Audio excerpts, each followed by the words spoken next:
Entrez, nous vous attendions. Nous savons que vous regardez cette vidéo sur notre site web ou notre chaîne YouTube parce que vous voulez connaître les étapes exactes pour obtenir ce type de document aussi rapidement et facilement que possible. Alors attachez votre ceinture, c'est parti. Bonjour, si vous voyez ceci, vous cherchez sûrement comment accélérer la procédure. Un PASL ou lettre d'emploi est un document non enregistrable par le secrétaire d'État du Texas. Quel est le coût total, quels sont les délais de traitement et quelles sont les étapes à suivre pour commander une apostille du Texas avec nous. Les documents non enregistrables par le secrétaire d'État du Texas, comme une lettre de vérification d'emploi, ne s'envoient pas par email ou fax pour être apostillés.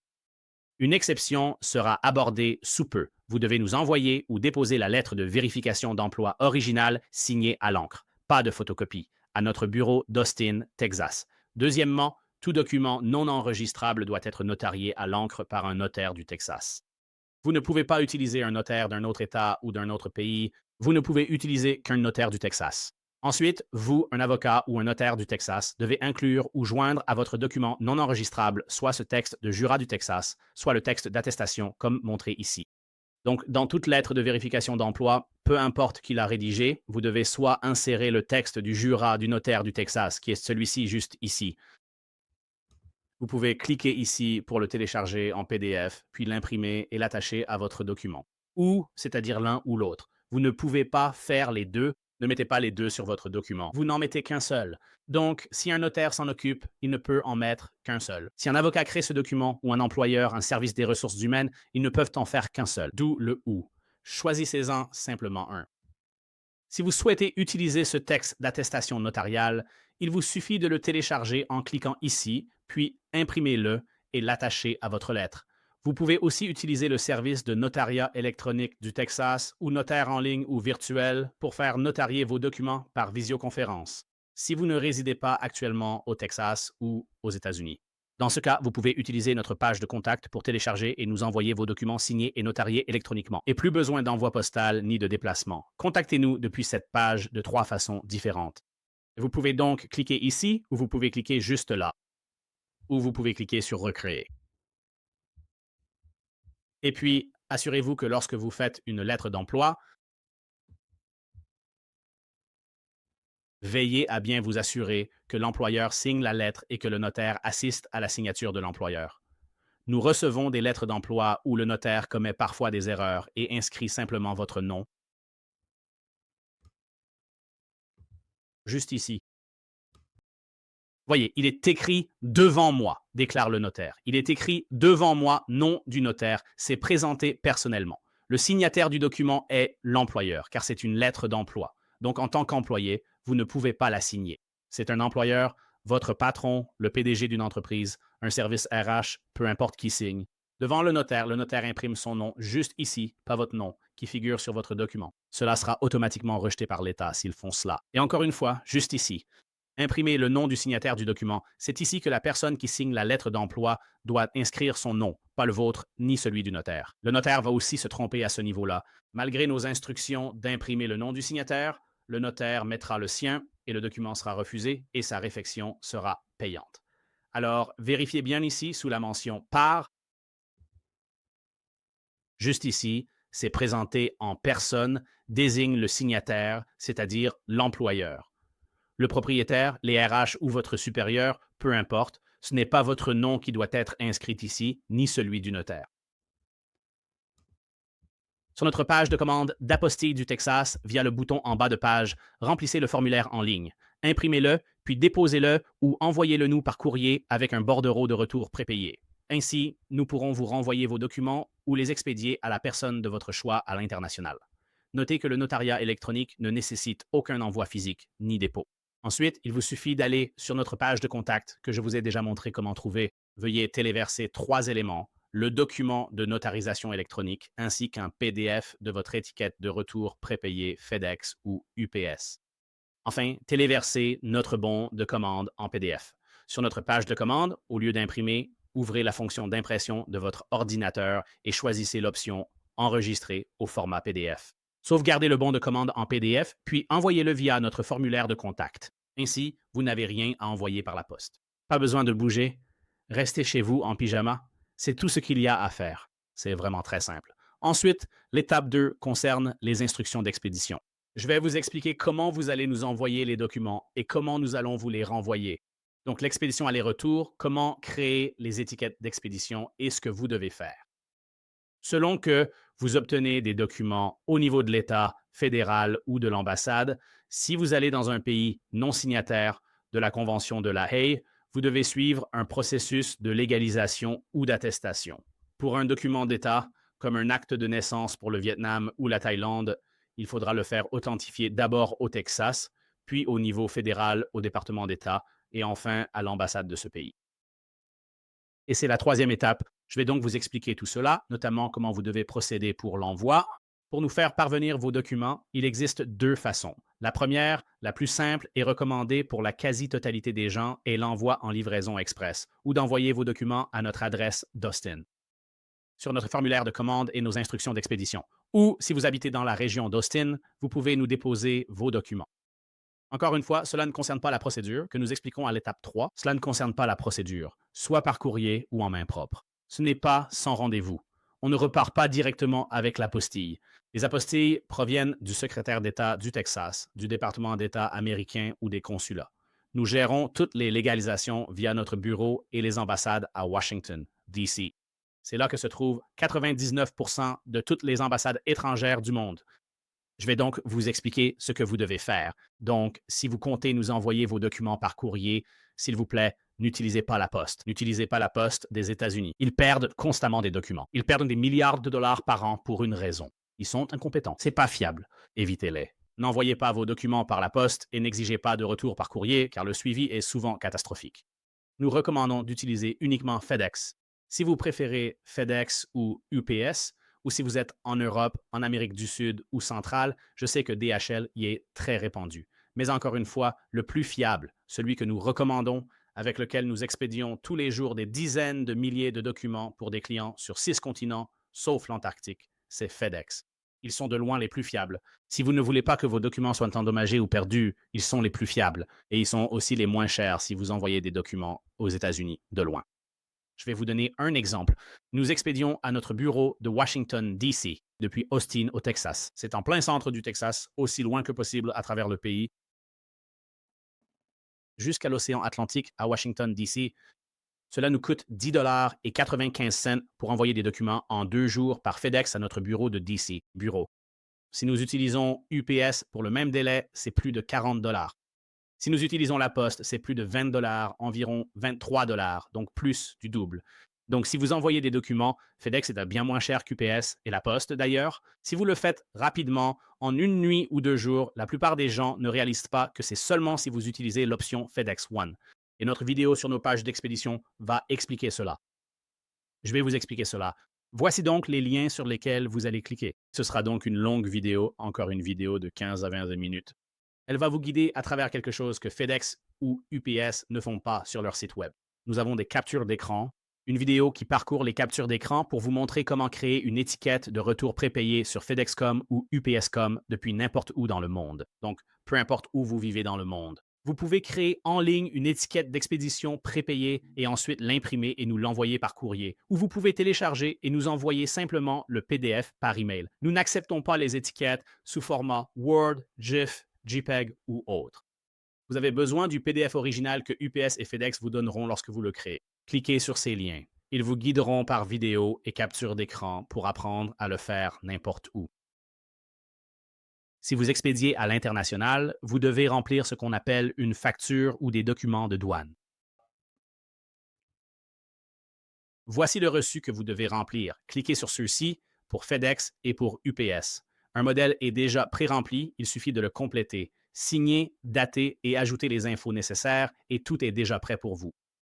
Encore une fois, selon le pays, ce n'est normalement pas nécessaire, mais nous le faisons toujours par précaution. Nous vous demandons de le faire si vous expédiez à l'international, notamment des États-Unis vers un autre pays. Par exemple, le Mexique ne s'en soucie pas vraiment, mais vous pouvez le faire quand même, ils ne font pas attention à FedEx. Mais dans la plupart des autres pays du monde, pour passer la douane, il vaut mieux avoir ce document. D'accord. Et puis, l'autre point important, c'est que vous ne pouvez pas mettre notre nom sur l'étiquette d'expédition. Je vais me répéter. Vous ne pouvez mettre notre nom, numéro de téléphone ou adresse nulle part sur votre envoi lorsque nous l'expédions de retour vers vous. C'est l'envoi vers vous. Nous avons déposé votre document et vous voulez qu'il vous soit retourné à un cabinet d'avocats ou dans un autre pays. Que ce soit pour un proche, un collègue, une entreprise ou une entité gouvernementale, quelle que soit la destination, vous créez une étiquette d'expédition prépayée. Vous êtes l'importateur et vous êtes l'expéditeur. Vous ne pouvez donc pas mettre notre nom dessus, car si jamais cela passe par la douane, c'est nous qui serons effectivement facturés de centaines de dollars, alors que ce n'est pas à nous. Nous ne vous renverrons donc pas vos documents si vous mettez notre nom dessus. D'accord. Pensez-y comme à une enveloppe que vous envoyez à quelqu'un dans le coin supérieur gauche aux États-Unis. Vous mettez l'expéditeur de retour, c'est-à-dire que si l'adresse à laquelle vous l'envoyez est incorrecte et que la poste ne peut pas la livrer, ils vont vous renvoyer ce courrier. C'est ce que nous demandons. Vous ne pouvez simplement pas mettre notre adresse dessus. Mettez n'importe quelle adresse, peu importe laquelle. Mettez celle d'un ami, proche, collègue ou pro. Peu importe. Vous ne pouvez simplement pas mettre nos informations dessus. Mettez simplement la vôtre. Utilisez votre adresse comme expéditeur et destinataire. Donc, par exemple, vous l'expédiez, vous voulez son renvoi en Europe. Si vous avez un ami ou un proche aux États-Unis, utilisez simplement leur adresse. Encore une fois, ceci n'est valable que si votre colis vous est retourné. Ils ont besoin d'une adresse à laquelle le renvoyer. Si votre colis passe par la douane, ils ont besoin d'une adresse de facturation pour les frais impayés. Peu importe, n'utilisez simplement pas notre adresse. C'est aussi simple que ça. Et encore une fois, pour les deux cas, vous cliquez ici, nous allons voir ce que cela signifie et comment le faire. Quand vous arrivez chez FedEx ou UPS ou lorsque vous le faites en ligne, ils demanderont d'où est-ce que c'est envoyé. N'y mettez pas notre adresse ou numéro, c'est simple, pourtant certains disent ne pas pouvoir le faire. Oui, c'est possible, vous le faites mal, suivez nos instructions, faites-le en ligne. N'essayez pas de faire ça chez FedEx ou UPS, car ils ne savent pas toujours de quoi ils parlent, faites-le simplement en ligne. Nous le faisons tous les jours, depuis tous les pays du monde. Vous pouvez créer l'étiquette en ligne sans utiliser notre adresse. Parce que, encore une fois, c'est vous qui créez l'étiquette en ligne et qui la payez, pas nous. Nous faisons simplement le dépôt pour vous chez FedEx, UPS ou DHL. Donc, vous ne pouvez pas mettre notre adresse car alors techniquement, aux yeux de FedEx, UPS ou DHL, nous serions considérés comme l'importateur. Nous sommes l'expéditeur. Vous voyez? Toute la responsabilité légale incombe à notre entreprise et, conformément à la politique de notre entreprise, nous ne pouvons pas accepter cela. Donc, ne mettez pas notre adresse sur les étiquettes d'expédition. C'est très important. Nous ne l'expédierons pas car c'est certain. Nous allons vous contacter pour obtenir une nouvelle étiquette. Si c'est pour l'international, nos coordonnées ne doivent surtout pas y figurer. Si c'est spécifiquement pour l'international, nous ne le renverrons pas. C'est donc crucial. Si vous êtes pressé, cela retardera le processus. Il faudra alors plusieurs jours pour obtenir une nouvelle étiquette et pour que nous puissions traiter votre dossier. Alors, merci de bien vouloir ne pas inscrire notre nom, notre adresse ou numéro de téléphone sur l'étiquette prépayée. Donc voilà, c'est tout pour l'expédition. Encore une fois, merci de votre aide. C'est très simple. Encore une fois, si vous venez déposer des documents chez nous,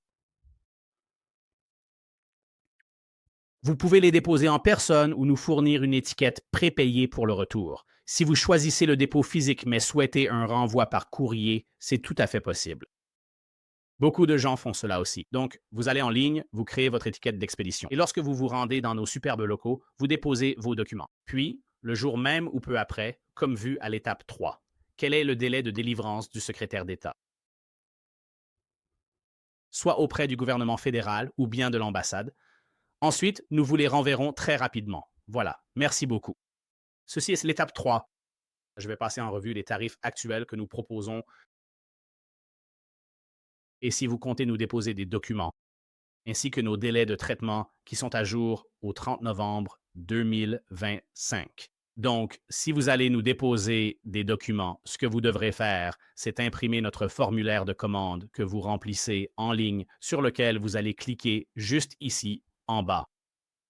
En cliquant ici, vous accéderez à la page de notre formulaire de commande que vous remplirez en ligne puis imprimerez. Il y a également une autre vidéo qui explique comment remplir le formulaire de commande et tout ce qui s'y rapporte. Donc, si vous allez, encore une fois, si vous allez envoyer par courrier vos documents chez nous, ce que la plupart des gens font, vous imprimez notre formulaire de commande et vous l'envoyez avec vos documents. Comme nous l'indiquons à l'étape 2, vous nous l'envoyez si vous comptez déposer vos documents en personne, ce qui n'accélère pas le processus et je vais expliquer pourquoi. Si vous souhaitez les déposer dans notre bureau d'Austin, qui est le seul endroit possible, pas Houston, pas Dallas, uniquement notre bureau d'Austin, vous pouvez y déposer vos documents. Donc, si vous habitez dans la région d'Austin, vous devez imprimer notre formulaire de commande. Et ensuite, apportez-le avec vos documents.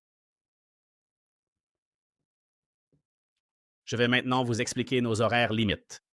Pour le service le jour même, cela signifie que nous allons déposer vos documents juridiques auprès du secrétaire d'État du Texas si nous les recevons avant midi, heure normale du centre, du lundi au vendredi, à l'exception des jours fériés fédéraux ou d'État, selon l'ouverture du secrétaire d'État, car en fait, ils ferment parfois plus souvent, comme pour le 4 juillet cette année où ils étaient fermés le lundi suivant. Ce n'était pas un jour férié fédéral et ils ont fermé cette semaine-là. Le mercredi avant Thanksgiving, et ce n'était pas un jour férié fédéral ou pour le Black Friday, mais le Black Friday, ils sont également fermés. Ce n'est pas un jour férié fédéral, mais ils sont fermés pendant 3 jours cette semaine et ils seront fermés pendant 3 jours pour Noël. Ils ont déjà annoncé la fermeture la veille du réveillon de Noël, donc le jour du réveillon de Noël, qui n'est pas un jour férié fédéral. Quand c'est fermé, nous ne pouvons pas déposer. Gardez cela à l'esprit pour les délais de traitement. Aucune entreprise ne peut déposer vos documents sans l'ouverture du secrétaire d'État. Je voulais juste être clair à ce sujet. Donc, si nous recevons vos documents avant midi, heure centrale, du lundi au vendredi lorsqu'ils sont ouverts, nous garantissons. Si nous les recevons avant midi, nous les déposons à l'État du Texas. Ensuite, selon leur délai, ça varie. Nous ne contrôlons pas cela. Personne ne contrôle leur vitesse de traitement. À l'heure actuelle, et nous changeons cela chaque mois, comme en ce moment, dans quelques heures, cela va passer à décembre 2025. Donc, si vous regardez cette vidéo dans le futur, en 2026 ou 2027, oubliez ce que vous voyez dans cette vidéo. Peu importe ce qui est indiqué juste sur cette page, ici même. Voici le délai de traitement actuel pour le secrétaire d'État et je vais passer en revue cela dans nos exemples. Donc, pour l'instant, novembre 2025. Il faut entre 0 et 2 jours ouvrables au secrétaire d'État pour délivrer des apostilles sur les documents et je vais expliquer ce que signifie 0 jour. D'accord. Donc, nous donnons ici quelques scénarios. Donc, si nous recevons vos documents par courrier ou dépôt avant midi, heure centrale, nous allons déposer vos documents. Il est alors possible, mais pas probable, que le secrétaire d'État vous délivre une apostille le jour même. Donc, le jour même signifie 0, c'est-à-dire que nous allons recevoir votre document à midi ou avant ce jour-là. Nous allons le déposer ce jour-là et il se peut qu'il l'émette le même jour, puis nous vous le renverrons exactement le même jour. C'est ce que l'on appelle 0 jour. Ou bien cela peut leur prendre jusqu'à 2 jours ouvrables après que nous l'ayons déposé pour qu'ils s'en occupent et vous délivrent le document. D'accord? Je vais donc vous expliquer nos exemples ici. Premier scénario. Nous recevons vos documents avant ou à notre heure limite de midi, heure centrale, un lundi, puis nous les déposons le même jour. Le secrétaire d'État va soit délivrer une apostille sur vos documents le jour même, ce qui correspond à 0 jour, ou bien le jour ouvrable suivant, ce qui fait un jour, ou encore dans un délai de 2 jours ouvrables. Donc, dans le pire des cas, vous le recevrez par courrier le mercredi. C'est le meilleur scénario si on reçoit votre document avant midi.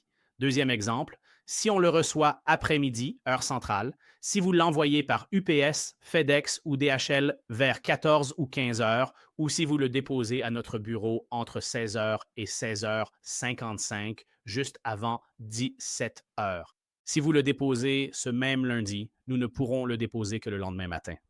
Nous allons le déposer le tout prochain jour ouvrable. Ensuite, il pourrait les mettre le jour même, donc 0 jour d'attente. Le jour ouvrable suivant, soit un jour ou bien sous 2 jours ouvrables. Dans le pire des cas, on peut le récupérer et vous le renvoyer par la poste ce jeudi. Dans les deux scénarios, si on reçoit votre document un lundi, peu importe l'heure, il sera prêt le mercredi ou le jeudi. Donc, dans le pire des cas, à moins qu'il n'y ait une catastrophe majeure, si vous l'envoyez lundi, il vous sera renvoyé par courrier le jeudi. C'est le cas extrême. Au mieux, il peut vous être renvoyé dès le lundi. Donc, juste pour récapituler. Et je ne saurais trop insister là-dessus.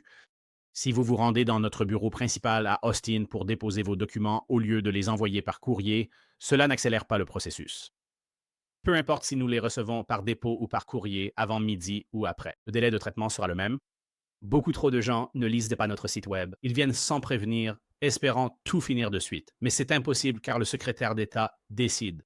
C'est eux qui vont décider, qu'ils le livrent le jour même ou dans les jours qui suivent. Donc, sauf si vous habitez dans la région d'Austin, ça n'accélère pas le processus. Envoyez-nous simplement vos documents en livraison express, comme nous l'indiquons à l'étape 2 sur la façon de procéder. D'accord? Et puis, ces tarifs, ce sont ceux d'aujourd'hui. Ils pourraient changer en 2026 ou après, peu importe quand vous regardez ceci, mais ne vous fiez pas à la vidéo, fiez-vous à ce qui est écrit ici. Ce qui est indiqué là, à cet instant, c'est le tarif en vigueur. Pour le premier document, pour faire apostiller un acte auprès du secrétaire d'État, c'est 95 $, incluant tous les frais de dépôt.